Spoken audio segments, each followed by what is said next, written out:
Hello guys, welcome back my channel. পূজাতে কেমন আছো তোমরা? আই হোপ কি তোমরা খুবই ভালো আছো, আর আমিও খুবই ভালো আছি। আজকে আমার হাজব্যান্ডের ডিম খেতে ইচ্ছা করেছিল, তো আমি ভাবলাম চলো আজকে একটু ডিমের ঝোল বানিয়ে দেখাই অন্যরকম। তো দই ডিমের ঝোল বানাবো। তো এখানে রসুন আর আদা নিয়ে নিলাম, এটাকে ভালো করে ছিলে নেব। আর এখানে আমি ডিমটাকে সিদ্ধ বসিয়ে দিয়েছিলাম, তো ডিম সিদ্ধ হয়ে গেছে, এবার নামিয়ে ছিলে নেব।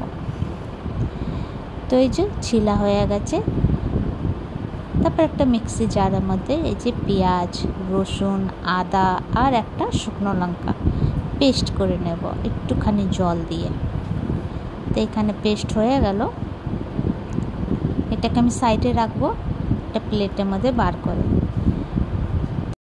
এখানে কড়াইটা গরম হতে বসিয়ে দিলাম, আর এখানে আমি ডিমের মধ্যে হলুদ আর শুকনো লঙ্কা পাউডার দিয়ে ভালো করে মিক্স করে নেব, মিলিয়ে 5 মিনিটের জন্য রেখে দেব।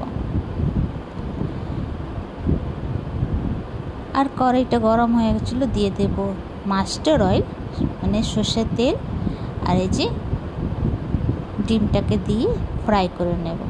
রঙটা একটু চেঞ্জ হয়ে গেলে নামিয়ে নেব, বেশি লাল করতে নেই। আর এখানে কিছুটা গরম মশলা হালকা একটু ক্রাশ করে নেব। এই যে লাল হয়ে গেছে, এইবার আমি তুলে নেব। তো মা ওরা চলে গেছে, মনটা অনেক খারাপ লাগছিল, ভাল লাগছিল না, ঘরটা অনেক শোনা শোনা লাগছিল।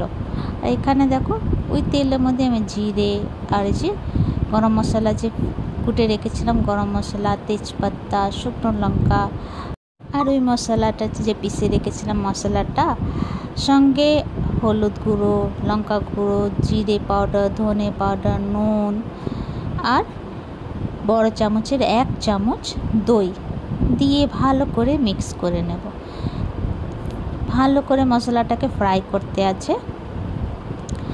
তারপরে একটুখানি হাফ ফ্রাই হয়ে গেলে তারপরে 1 চামচ ঘি দিয়ে দেব। ঘি দিয়ে ভালো করে তেল जब तक না ছেড়ে দেয় तब तक ফ্রাই করতে আছে। তো এখানে দেখো তেল ছেড়ে দিচ্ছে, মশলা আমার ফ্রাই হয়ে গেছে। এবার আমি একটু জল দিয়ে দেব। তো আমি জল বেশি দেব না, গ্রেভি আমি একটু গাঢ় রাখবো, একদম হালকা। তারপরে গরম মশলা দিয়ে একটু ফুটিয়ে নেব। একটুখানি ফুটে গেলে তো ডিমটা দিয়ে দেব। ডিমটা দিয়ে নাড়াচাড়া করব আর ভালো করে ফুটিয়ে নেব। ফুটে গেলে এবার নামিয়ে নেব। তো দই ডিম রেডি। তো আমার ভিডিওটা কেমন লাগলো? ভালো লাগলে প্লিজ লাইক, শেয়ার, কমেন্ট করো, সাবস্ক্রাইব করে দিও। আবার নতুন ভিডিওর সঙ্গে দেখা হবে। তো তোমরা সবাই ভালো থেকো, সুস্থ থেকো। ভিডিওটা কেমন লাগলো কমেন্ট করে নিশ্চয়ই জানিও। ইউটিউবে দেখলে সাবস্ক্রাইব করে দিও, আর ফেসবুকে দেখলে ফলো করে দিও। আর প্লিজ কমেন্ট করে জানিও ভিডিওটা কেমন লাগলো। ভিডিওটা এখানে শেষ করছি। Bye bye, take care.